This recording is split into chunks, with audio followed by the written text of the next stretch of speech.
NFC East. And Michael Vick knew, Trent, this was going to be nothing like playing the Redskins. And he was right.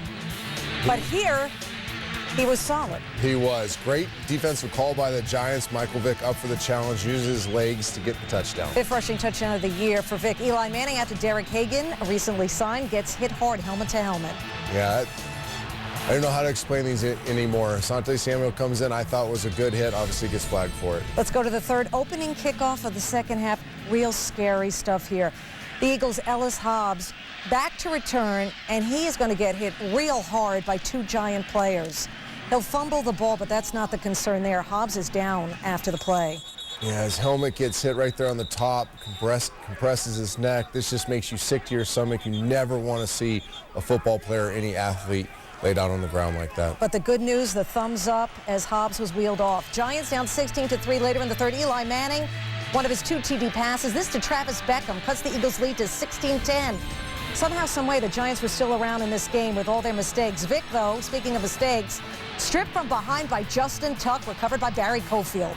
Yeah, Michael Vick's been very good with ball security so far this season. There he gets a little careless, lets it down by his side, gets stripped. And then the ensuing Giants drive, Manning play action, hits Derek Hagan, touchdown. Beautiful play. Look at that play action, stick the ball in the belly, and then Derek Hagan does a great job crossing face to the defender, giving a window for Eli Manning to get it to him for the touchdown. Giants lead by 1. Eagles from their own 22. Vick, quick out to Jeremy Maclin.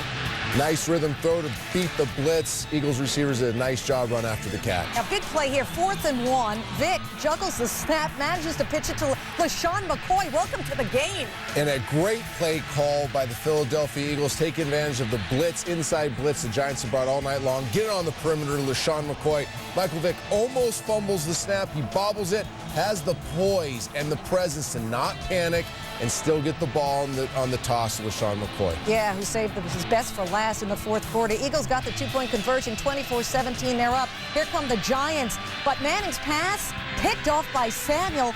Now, all good for the Eagles, right? Until he's hit by Bradshaw and fumbles, and the Giants recover. And we see this all too often. A DB running with the football, not used to carrying the ball and coughing it up after they get the big turnover. Huge play by Ahmad Bradshaw.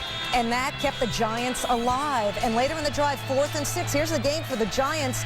Eli making something happen. 4th and 6, gets the first down, but he doesn't slide. Nope, it's a nice job by Eli Manning going to get the first down. People need to understand if he just goes foot first on this slide, he's officially down. If the ball comes out, it would not be a fumble. Because he goes head first, he's still considered a runner. That's why it's a fumble. So the Eagles ball, and then McCoy puts the exclamation point on an Eagles victory. If you look at how teams run the football, the most important thing is how they finish games running the ball. The Eagles did a great job finishing this game off with the running game. So the Giants could not overcome their self-inflicted wounds and watch the Eagles score 11 unanswered points. The Eagles now in first place in the NFC East. Michael Vick held without a touchdown pass against this Giants D. Eli Manning threw 3 more picks to give him 16, second most behind Brett Favre. Eli also had 1 costly fumble.